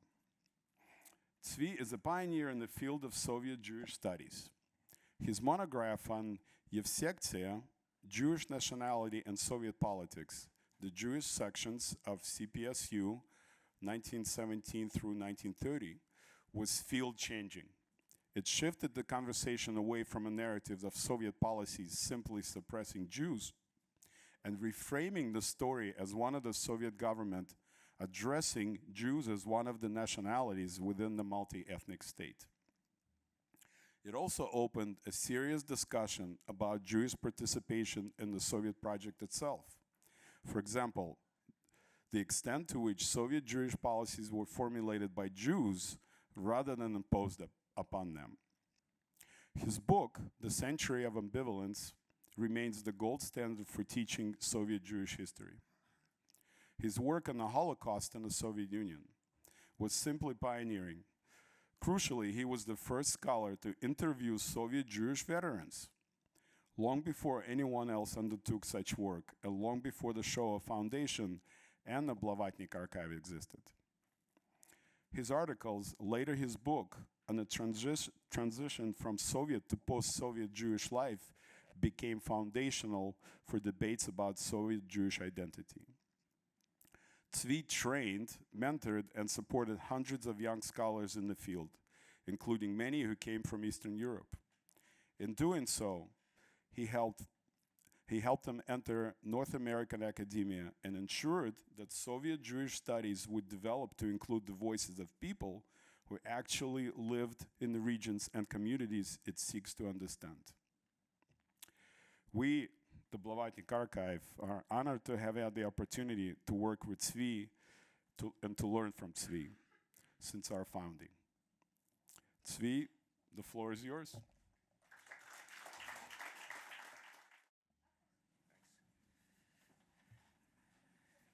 We've heard a lot of thank yous today, and I will join them. It's been a great pleasure to work with the Blavatnik Foundation and the archive in particular. The panel this morning was extraordinary, this afternoon. Really terrific. And it's wonderful to see, let's call them mature scholars, as well as younger ones, carrying on. There was a mention frequently of anecdote. Alex forgot to tell you an anecdote about himself. Now, a few years ago, I was talking with him, and he described his immigration to Washington Heights, and it turned out that he went to the same high school as I did. When I went there, it was called Talmudical Academy. It later became Yeshiva University High School, and God knows what it, well, God probably does know what it is today. So HIAS, which has been mentioned, sent young Jews who had immigrated to Jewish schools, if possible. And here they are, two brothers who, as you heard Alex describe in great detail, knew nothing about Judaism, Jewish culture, but only that it was something bad, although their parents had told them it was something good, but they didn't know what was good about it.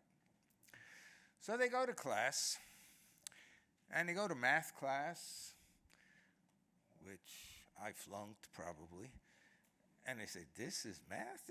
We had this in 7th grade. This is high school? This is America? Then I go to chemistry class, which was the first class in the afternoon. It's about 1 o'clock as I remember it. And the chemistry class starts as follows. All the boys, it was an all-boys school, get up and they go.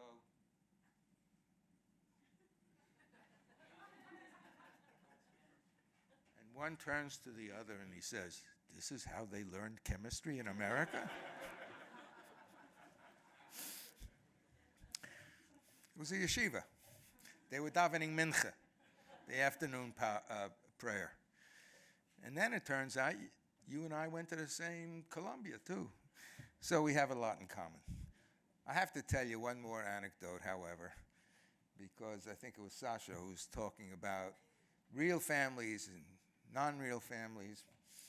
So I'm in Kiev in 1966 for the holiday of Shavuos, and I go to shul, and it was a complicated business. I won't go into the details. But a man, an old man, sidled up to me and he says, "Du bist ein Amerikaner?" Yeah. He says in Yiddish, "Maybe you know my uncle?" I said, "Your uncle? Who's your uncle?" He says, "Avram Cohen." So tell me, when did Avram Cohen go to America? He says, "I think it was 1908. 1908. And where did he go? They call it, I think, Chicago. Avram Cohen, Chicago, 1908.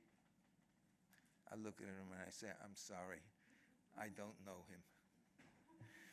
And that kind of illustrated to me, we're talking about American and Soviet Jews. That was a long time ago.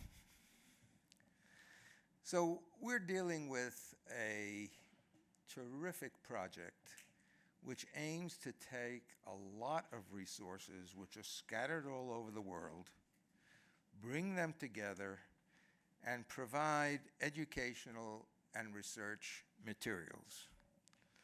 And when we talk about research materials, the question arises, how do we know what really happened in the past? And I'm going to take a somewhat academic position here. I hope I won't bore you too much. And talk about the comparative advantage that the Blavatnik Archive has in historical research. History is not a settled matter. Narratives about the past are never static. They are continually revised, re-examined, challenged, and repurposed. They reflect shifting values, tensions, inspirations of the communities that produce them and examine them. How many biographies of Abraham Lincoln do we have? Why do we need them? Hasn't the story been told? Yes, but it's been told differently every time. How has Franklin Delano Roosevelt been seen by various scholars, teachers, over the many decades? How many books have been written about what caused the Shoah, the Holocaust? History and politics are intertwined. The Soviet historian M.N. Pokrovsky wrote, "History is politics projected into the past." And nowhere was that more true than in communist countries, where people would say cynically, "The future we all know, we read Marx. It's the past that is always changing." In those regimes, leaders were well aware, as George Orwell wrote, "Who controls the past controls the future. Who controls the present controls the past." Sam Casso, who many of you know, once told an anecdote on the 100th anniversary of the Revolution of 1917, up above, Caesar, Hannibal, and Napoleon are watching this great celebratory parade in Moscow.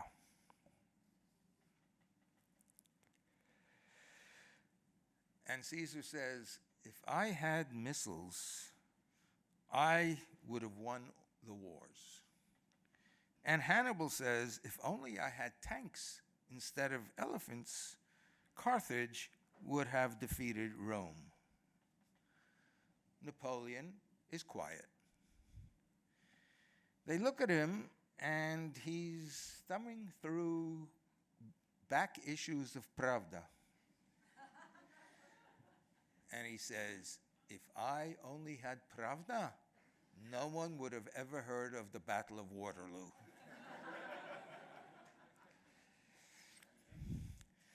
Now, in this country, as I sometimes bitterly told my students, historical memory goes back to yesterday or the day before. Americans look to the future more than they look to the past. A very prominent American, Henry Ford, said in an interview in 1916, history is bunk. Now, for the younger generations who don't know what bunk is, take the word that Alex just used, bullshit. I wasn't going to use it, but.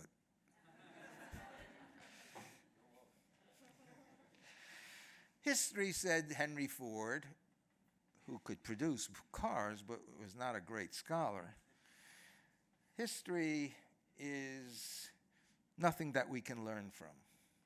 It has no relevance to the present. I believe that history does matter.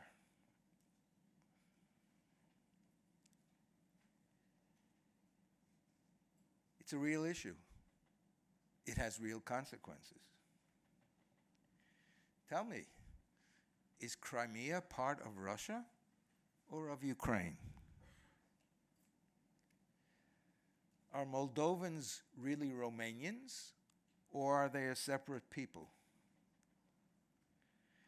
Can Slavs and other non-autochthonous peoples be citizens of Latvia and Estonia?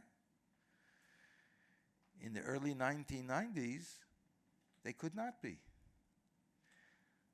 When those two Baltic countries wanted to join the European Union, and one condition for their joining was to become democratic, they had to grant citizenship to non-Estonians and non-Latvians. And why were they so reluctant to do so? Because these independent countries in the interwar period had been absorbed into the Soviet Union as Soviet republics, against the majority will, apparently. And then the Soviets sent in Russian-speaking Ukrainians, Russians, Jews, to dilute those autochthonous or native populations. Does Nagorno-Karabakh belong to Armenia or to Azerbaijan? And I hope we won't get into a discussion of this, it's not the place. Is the West Bank of the Jordan River part of Israel or of a nascent Palestinian Arab state? Was Hungary the victim of Nazism, or was it a collaboration? Was the Ukrainian insurgent army, UPA, which fought both the Soviets and the Nazis at the beginning of the war, but ended up killing 40,000 Poles in 1943, and many of whose elements participated in the murder of Jews in West Ukraine in particular, but in Ukraine in general? Was that a national liberation movement or an anti-Semitic, anti-Polish totalitarian or certainly repressive movement. These are issues that we or others debate today. History matters because people argue about it and use it for very practical political purposes. If Americans don't know and don't care about history, it might be said that many Europeans care too much, and that Europe suffers from a surplus of historical consciousness. Serbs still anguish over their defeat by the Ottomans at Kosovo Field, you know when? 1389. That's 636 years ago, and they're still resentful. In the former communist countries, history and its interpretation is currently a highly politicized matter. Ukrainians and Russians, who are at war with each other, debate whether Kiev and Rus in the 9th century, was it a Ukrainian state or a Russian state? Look, we're killing each other. Who the hell cares what happened in the 19th century? Ah, but that's one of the reasons to fight in the 21st century.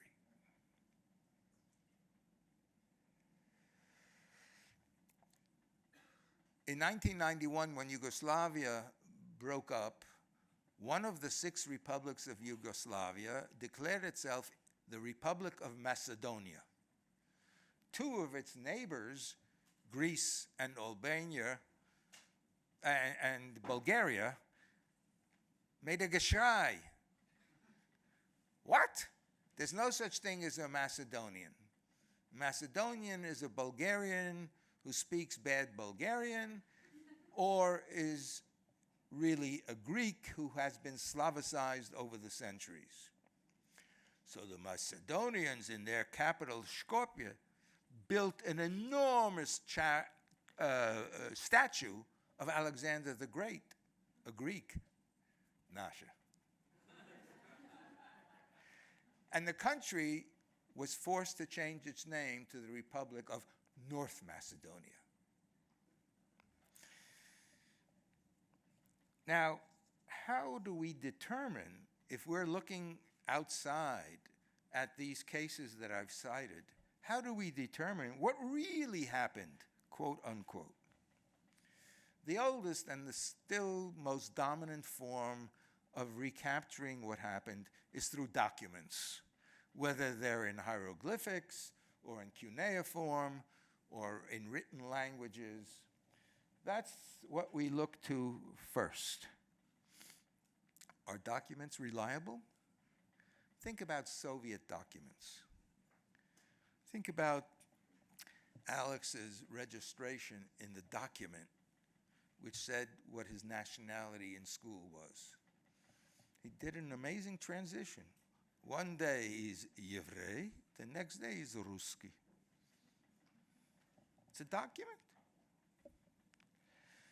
Nazi documents, and so on. Fantasy may be recorded as reality. Myth is represented as fact. And in this country recently, there are some people who have discovered alternative facts.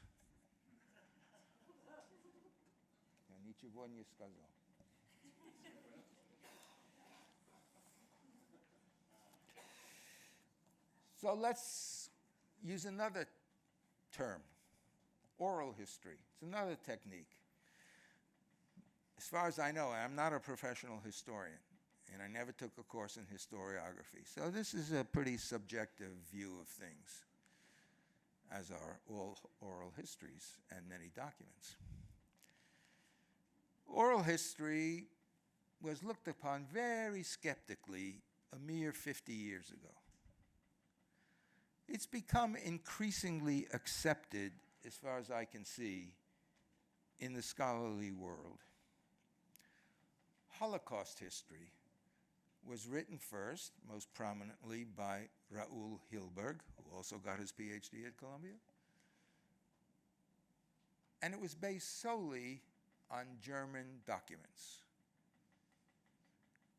Great work, but all of the evidence was from the viewpoint of the perpetrators, of the killers. And when the killers described people who resisted the Shoah as bandits, so were they remembered in these documents. Executioners were brave heroes following the commands of the Führer. Oral history never gives you a complete picture of the battlefield because everyone who tells you the story sees it from a foxhole. We don't know about the whole battle when we rely on one person's view of what was going on. It's valuable, but it tells you only a small part of the story. And oral history is subject to many problems: failures of memory, factual inaccuracy, infusion of emotions of the one person, generalization.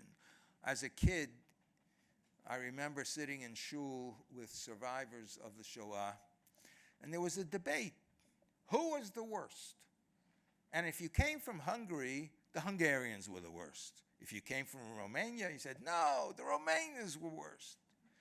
A common trope was the Ukrainians were worse than the Nazis, because these were the people who had attacked the survivors, and they remembered them as, quote unquote, the worst. Inaccuracy, you also have falsification. We have a testimony in Yad Vashem, not in the Blavatnik Archive. It was a very interesting testimony by a Red Army soldier. He talks about liberating a town in Romania, and it was around Rosh Hashanah, and he went into the shul in his uniform, and the Jews embraced him and hugged him and carried them on their shoulders in a great celebration. They had been liberated by the Soviet army, and here was a Jewish officer. Well, my friend Rita Margolina, who's an archivist at the Yad Vashem, did a little research. His unit, which he described in fine detail, was never in Romania. And that raises an interesting question. Was this man making up the story out of whole cloth? Or had he once made up the story, and what he was remembering was telling the story and not the story itself? This is a pretty subtle point. As time goes on and you repeat a story, it takes on a life of its own.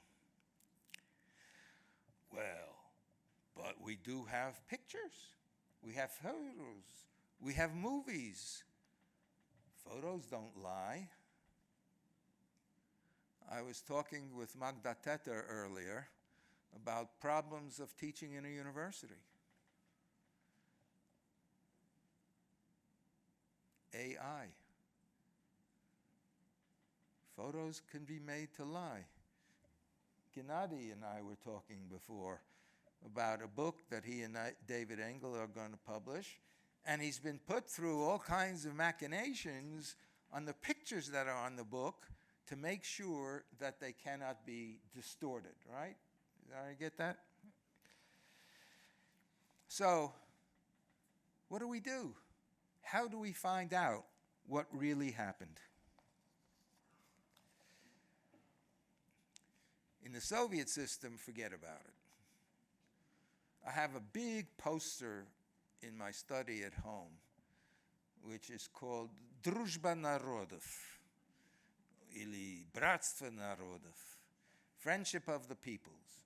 And you have very nice, all the ethnic peoples, not Jews, but Estonians, Latvians, Moldovans, Ukrainians, appearing in national costume, which I'm sure they never wore, but for the picture, and they're all smiling. So tell me, how come in the 1980s there were anti-Russian riots in Kazakhstan? How come there was a war twice between Armenians and Azerbaijanis? How come there was anti-Semitism? How is it that Ukrainian and Baltic protesters against Russian domination eventually led to or helped destroy the Soviet Union? Statistics, we know, were repeatedly falsified or never reported. There's a fellow named David King in London who published a wonderful book called The Commissar Disappears.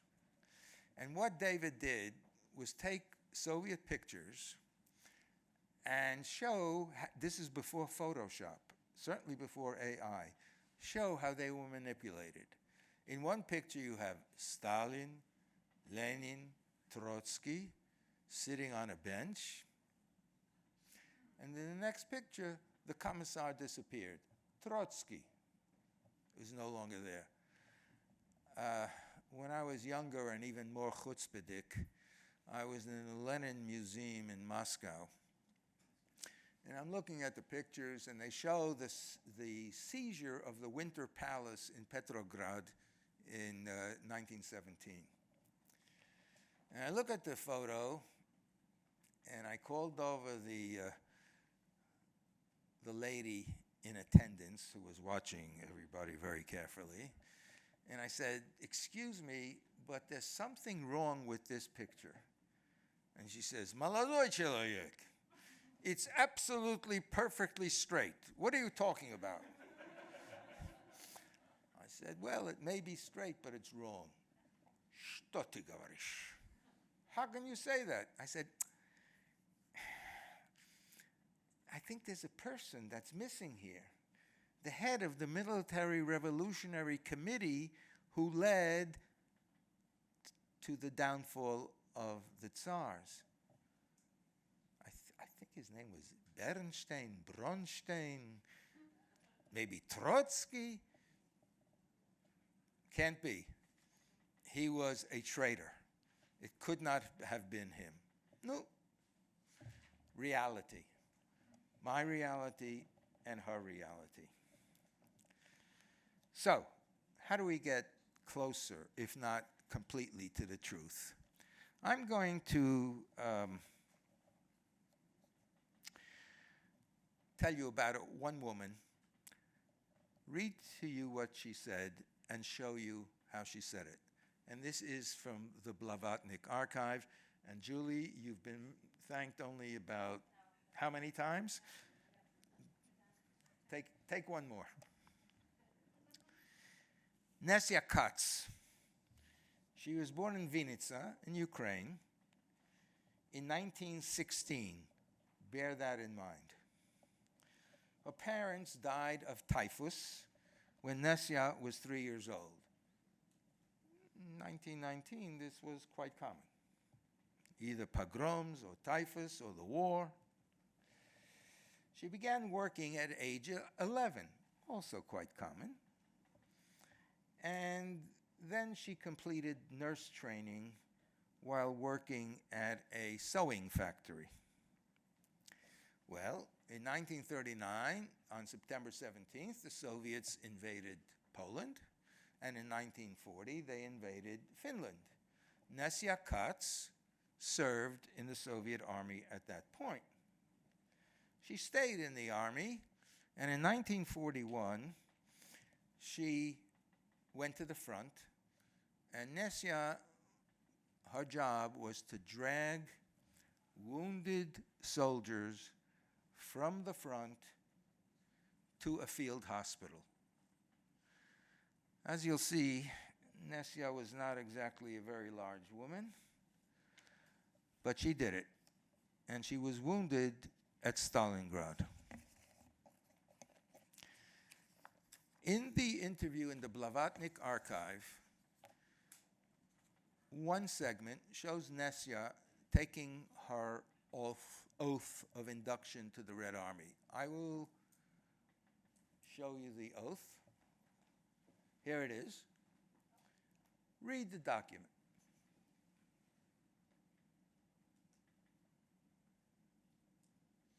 That's a written document.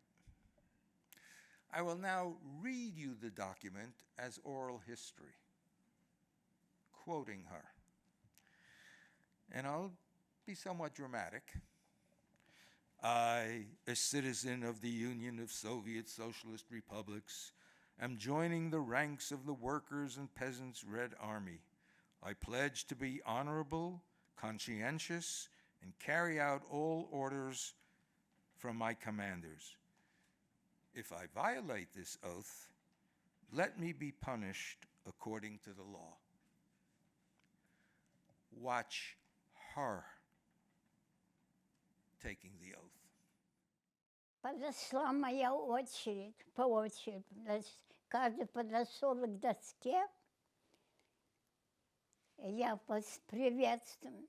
Я гражданин Союза Советских Социалистических Республик. Вступаю в ряды рабочей крестьянской Красной Армии. Обязуюсь быть честным, добросовестным, выполнять все задания начальства.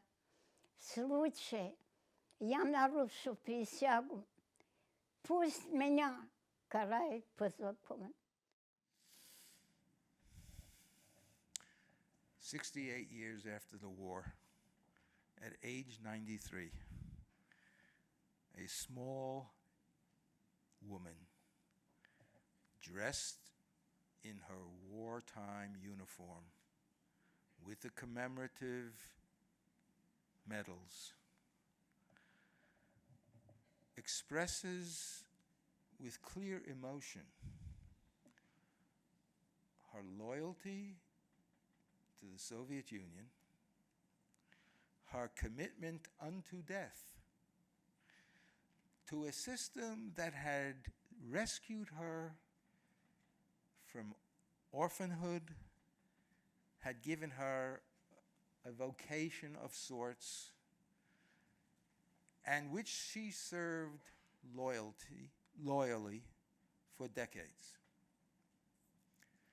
Clearly Jewish, Nesya Katz. And that tells us something, I would say, and maybe this is subjective and you will see it differently, about a generation which may have been the only really Soviet Jewish generation. The generation that lived in the 1920s and 30s and benefited from the Soviet regime in a way that their pre-Soviet parents, grandparents, and great-grandparents had never benefited from the Tsarist regime. To my mind, this explains and shows in a manner that we can grasp emotionally and subjectively the attitude not only of little Nesya Katz, but of many of her peers, an attitude which, as we all know, changed drastically over the generations down to our own day. We can learn so much from Nesya and from this little clip about history, about a political system, and about how that system had changed.